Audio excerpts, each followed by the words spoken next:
Hello à tous, j'espère que vous allez bien et bienvenue dans ce nouvel épisode dans lequel on va parler des résultats de Google pour le deuxième trimestre 2025. À savoir aussi qu'est-ce que je fais avec ma position, sachant que j'ai une ligne en portefeuille, j'ai 45 actions, ça vaut un petit peu plus de 8 800 $. Le titre devrait ouvrir en bourse de plus de 3% au moment où je fais cette vidéo à 196 $, un petit peu plus de 80% de gains latent. Et c'est un titre qu'on avait beaucoup acheté sur la chaîne. Quand je dis on, j'entends ce que je faisais, mais je sais que dans la communauté, vous étiez aussi en train, pour certains, d'acheter, pour pas mal aussi dans le programme. Bref, fin 2022, début 2023, quand il y avait la peur autour de ChatGPT, etc., que c'était la fin de cette entreprise, blablabla. Et ça, on en reparlera en vidéo. Donc aujourd'hui, on va aller voir les derniers résultats qui ont été annoncés par l'entreprise. Je vais découvrir les documents financiers avec vous. On ira aussi voir un petit peu des graphiques autour du business. Et évidemment, comme d'habitude, il s'agit d'un candidat de conseil en investissement. Je vous partage ce que je fais, ma vision des choses, mais chacun prendra ses propres décisions. Et aussi pour info, pour les membres de formation et de la communauté, nouvelle vidéo disponible ce matin. On analyse plusieurs nouvelles actions. Je vous parle aussi justement des résultats de Google et je l'ai faite juste après celle que je suis en train d'enregistrer pour YouTube de ce soir et je vous ferai le montage. Bref, je ne sais pas pourquoi je vous dis ça, mais lien en description pour ceux qui veulent nous rejoindre. Et d'ailleurs, ben, bienvenue à ceux qui nous ont rejoints cette semaine. La dynamique, ça fait vraiment plaisir. Je prends beaucoup de plaisir, on échange beaucoup. Et on y va. On attaque avec Google. J'en ai fini avec mon intro qui était un petit peu longue. Les résultats qu'on vient d'avoir sont encore meilleurs que ceux du trimestre précédent. Je ne suis pas du tout étonné que l'entreprise s'apprécie en bourse. On va le voir. J'ai juste fait une imprimée écran de la première page. Le reste, je ne l'ai pas encore lu. Je vais le découvrir avec vous. Juste pour info, là, juste en regardant le trimestre qui vient d'être publié, si je le multiplie par 4, on est déjà en ligne avec mon fichier de valorisation. Donc j'ai le droit de le mettre à jour et certainement que le prix à payer aujourd'hui va être mis à jour dans les mois qui arrivent une fois que j'aurai digéré les résultats. Et je tiens à le dire aussi, à chaque fois, je blague du fait que ChatGPT devait tuer Google, qu'il y avait eu des réactions émotionnelles, et cetera, sur les marchés quand j'étais rentré dessus. Mais bien évidemment que l'IA fait évoluer ce business. Je vous en reparle après, notamment avec les overviews aux États-Unis. C'est quelque chose qui est présent là-bas. On ne le voit pas forcément encore en Europe, mais je vais vous en parler parce qu'ils en parlent aussi, je le vois ici.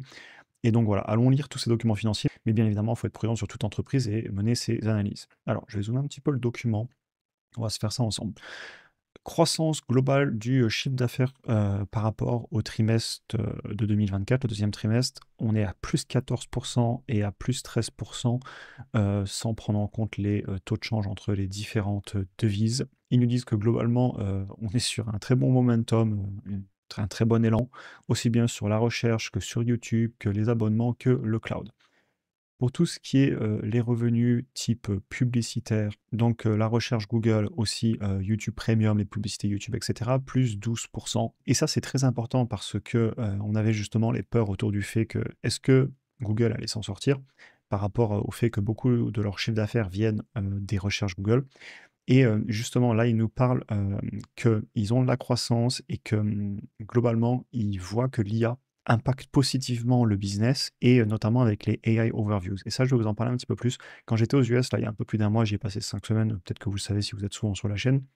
Et en France, quand on fait une recherche là sur Google, on a toujours les liens bleus. Par contre, aux US, et je ne sais pas pourquoi c'est pas en Europe, peut-être des réglementations, etc. Enfin, si, c'est certainement à cause des réglementations. J'avais lu ça.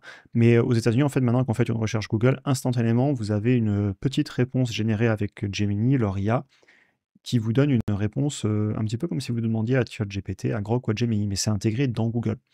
Et c'est là que j'avais fait une vidéo il n'y a pas longtemps sur le dilemme de l'innovateur. Google est en train de commencer à essayer de s'auto-disrupter pour justement continuer à avoir de la croissance. Et évidemment que quand on pose une question qui nécessite une réponse avec une IA, pour moi, la pire chose que ferait Google, ce serait de ne pas donner une réponse avec une IA, mais de donner un lien pour gagner de l'argent avec la pub. Non. Si la question a besoin d'une réponse avec une IA, je ne sais pas, des questions ultra basiques comme quelle est la pression des pneus pour mon véhicule Renault, Peugeot, Citroën de telle année, sachant que j'ai 3 personnes à transporter et des valises. Et ben, quand vous demandez ça à Google, il faut une réponse en IA, sinon ils vont se faire disrupter. C'est un exemple complètement au hasard du quotidien que je vous donne, mais moi j'utilise vraiment l'IA tout le temps pour toutes les questions, je ne peux plus m'en passer. Et Google est en train de le mettre en place et il voit du positif. Et ça, c'est génial parce que c'est en train d'enlever tout cet aspect qu'on avait peur qu'ils allaient mourir à cause de l'IA. Et ils nous en parlent, hein, leurs revenus dans le cloud aussi, cloud IA, qui est avec beaucoup de clients qui ont besoin de ces capacités de calcul, pareil, plus 32% sur le chiffre d'affaires.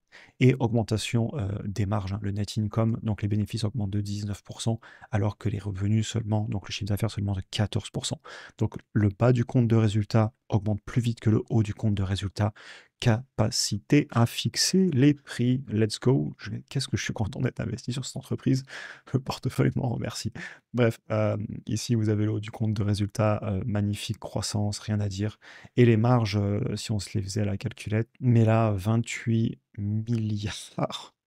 28 milliards, ça me fait sourire, de bénéfices pour 96 milliards de chiffre d'affaires sur un trimestre. On va aller voir les free cash flow après, mais on est sur des planètes, les chiffres que ça brasse, ces business, c'est incroyable.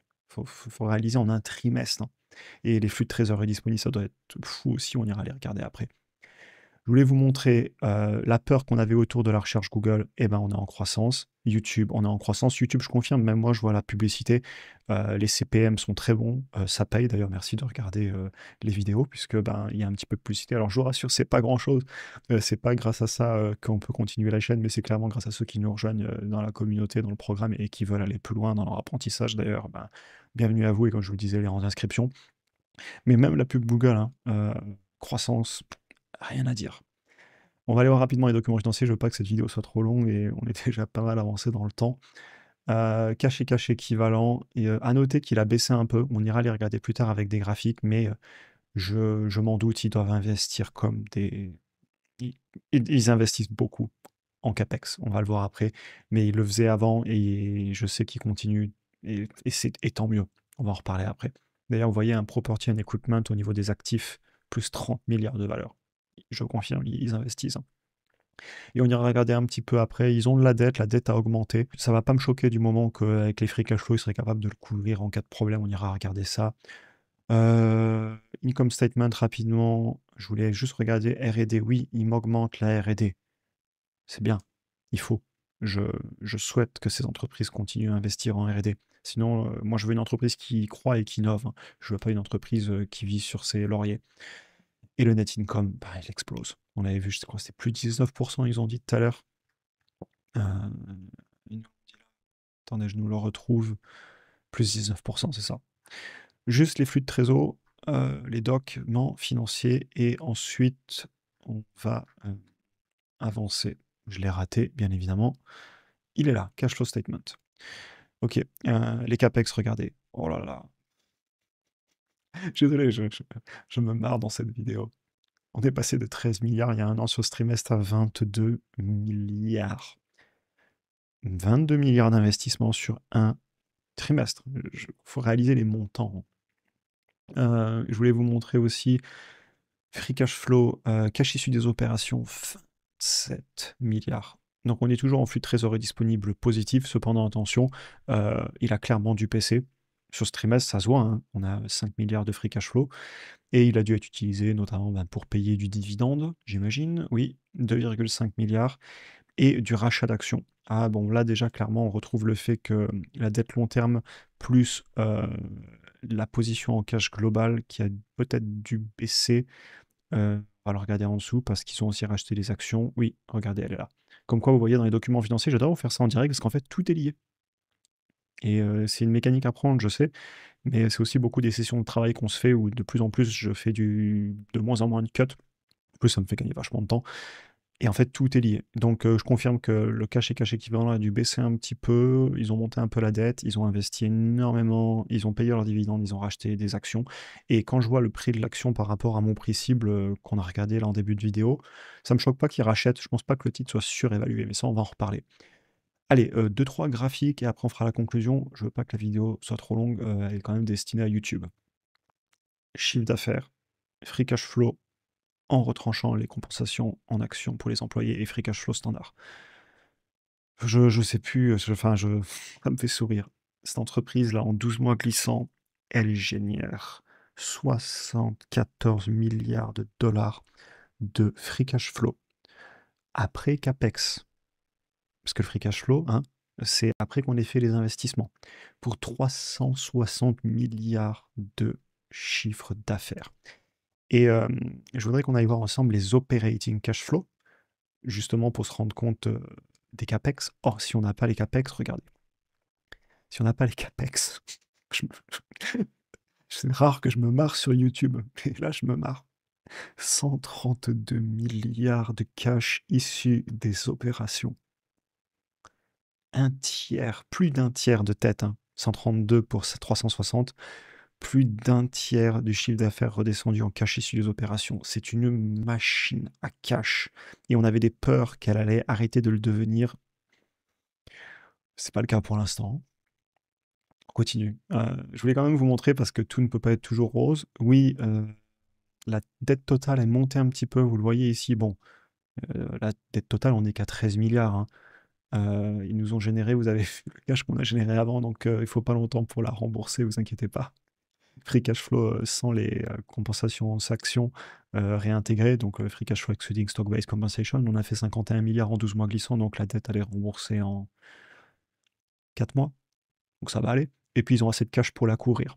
Par contre, et c'est là que je tiens à le dire, il faut toujours mettre un petit bémol quand même, explosion des CAPEX volontairement, et l'entreprise nous dit qu'ils voient un mouvement très positif de la part de l'IA et donc des investissements qu'ils font sur le business, sur la croissance et tout. Où je serais très inquiet, c'était un peu le cas de l'époque, hein, rappelez-vous des vidéos, ça c'est la valo, on regardera après, où on disait que c'est bien d'investir de l'argent dans des serveurs IA, etc., mais derrière, il faudra que ça fasse de la croissance et que ça paie, parce que si on jette de l'argent par les fenêtres, ça va être la catastrophe. Et là, en fait, c'est pas le cas, parce que vous avez vu la croissance sur les flux de trésor, vous avez vu la croissance sur les chiffres d'affaires. Regardez, on l'a pas dit parce que c'était devant vos yeux, mais on peut le dire. Sur 10 ans en composé, on est sur plus de 18% de croissance par an sur les chiffres d'affaires et les flux de trésor. Et si je nous mets depuis 2022, allez, 2000, ouais, c'est ça, 2022, on est encore à 10% par an de croissance sur le chiffre d'affaires. Regardez le flux de trésor moins pertinent parce que justement les capex, je viens de vous dire, ils ont explosé. Donc forcément le flux de trésor il va prendre cher. Par contre, regardez, cash issu des opérations, donc celui où on n'a pas retiré les capex, encore plus de 10% par an de croissance là sur 3 ans. Et sur, je sais pas, allez, 6 ans là, 18% de croissance par an sur les operating cash flow. Je, c'est naturel comme réaction, je peux que sourire, c'est que je peux que me marrer parce que c'est impressionnant. Et maintenant, les valorisations, allons les regarder. Bon, elles remontent un petit peu, encore heureux, vu que le titre s'apprécie en bourse. Médiane historique sur le PER, 25. Récemment, 20. Alors là, c'est sur les chiffres du trimestre précédent, il faudrait voir avec les nouveaux chiffres. Mais vu que les bénéfices se sont améliorés, ça va aller dans le bon sens au niveau du ratio de prix. Théoriquement, faites-le à la calculette hein, si vous voulez avoir le PER très précis de la publication d'hier. C'est pas très compliqué à faire. Vous prenez la market cap, vous divisez ça par le bénéfice en 12 mois glissants et vous aurez votre PER le plus récent possible. Les sites mettent quelques jours mais ça ne change pas grand-chose. L'entreprise est en ligne sur ses valorisations historiques et sur le price to free cash flow, elle est pile poil sur sa médiane historique. Ce qui d'ailleurs va nous amener un peu à la conclusion et à ma valorisation. En fait, le business, là, à 191 $, 196 à l'ouverture, il est un peu cher par rapport au fait que j'aime bien faire des bonnes affaires, mais il n'est pas si cher que ça. Et je vais me permettre de prendre mon temps, j'ai ma position qui est construite, je renforce pas à ce prix-là parce qu'il y a un moment, je suis obligé de mettre la barre quelque part et de dire à partir de ce prix j'achète ou j'achète pas parce que sinon je deviens émotionnel et je suis de moins en moins dans le rationnel, donc je vais m'en tenir à mes chiffres. Mais en fait, on est en ligne avec mon analyse. L'entreprise, elle est en train de faire ce qu'il faut faire, d'exécuter le plan et je laisse faire. Je vais essayer d'avoir une vision long terme comme toujours. Rien à signaler au niveau de la valo, rien de choquant, rien qui me ferait vendre ou quoi que ce soit. Je vais clairement laisser les gagnants continuer à gagner. La mise à jour de mes chiffres va venir. Rendez-vous sur School, je vous la posterai dès qu'elle est faite. Et dans quelques mois, comme je le fais au prochain résultat, je vous montrerai comme d'habitude. Mais encore une fois, ça peut me prendre un petit peu de temps pour digérer les infos. Soit je le ferai là juste après dans la journée, soit même dans quelques jours. On va voir. Là, je vous enregistre la vidéo pour justement avoir ma réaction. Et une fois que j'ai digéré les résultats avec vous, je vais travailler sur mon dossier. Mais je voulais vous tenir au courant aussi vite que possible. C'est un peu l'intérêt aussi de la chaîne YouTube de vous tenir au courant des résultats. Bref, je me perds encore dans mes pensées. Lors de la vidéo d'avril, donc les résultats du T1 2025, j'avais écrit que je vais continuer à monitorer le titre, notamment parce qu'on a de la concurrence au coin de la rue, sur l'IA, les peurs qu'on avait autour de la recherche. Je vous disais aussi que j'utilise énormément l'IA à titre personnel, mais pas que celle de Google, j'utilise aussi la concurrence. etc. Et en fait, bah, quand je vois leurs chiffres, quand je vois, tout ce qu'ils disent et OK, ils disent que c'est en train de payer, mais les chiffres le montrent. Donc c'est bien beau de le dire, mais derrière la data est là. Et bah, je suis de moins en moins inquiet et je vais continuer à suivre le dossier, mais bravo! J'aimerais avoir 100 actions en portefeuille et j'en aurai peut-être un jour s'il faut un stock split ou si ça venait à baisser, pourquoi pas renforcer. Dans tous les cas, toujours patience de mon côté.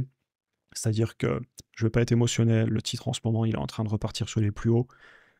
Rien n'empêche qu'un jour on ait des nouvelles opportunités. En ce moment, je vois des opportunités en bourse, chacun son tour. En ce moment, c'est pas Google, c'est d'autres actions, on en a parlé sur la chaîne.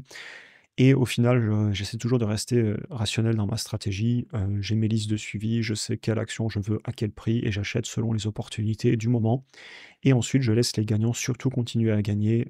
Ça tire clairement le portefeuille vers le haut. D'ailleurs, dans la Community School, l'autre jour, on s'amusait à calculer la performance en annuel composé calculé par le courtier, parce que je veux plus de fichiers Excel, on peut se tromper, et au final, ça peut être débattu, et la performance calculée par le courtier, elle, bah, elle est pas débattue puisqu'elle est calculée par le courtier, et j'ai rassemblé toutes mes actions individuelles depuis maintenant plus de 2 ans, bientôt 2 ans et demi sur le même courtier. Je vous souhaite une excellente journée, j'avais beaucoup de choses à dire, une vidéo qui fait plaisir à faire. Heu, je me suis marré, c'est pas souvent sur YouTube, mais comme quoi, c'est juste qu'à un moment, les chiffres, ah ça laisse bouche bée, hein, ça laisse bouche bée franchement. Donc voilà, très beau titre, je le trouve même pas si surévalué que ça, et voilà, rien de plus à dire. Bravo Google. Je vous souhaite une excellente journée et à très bientôt pour un prochain épisode.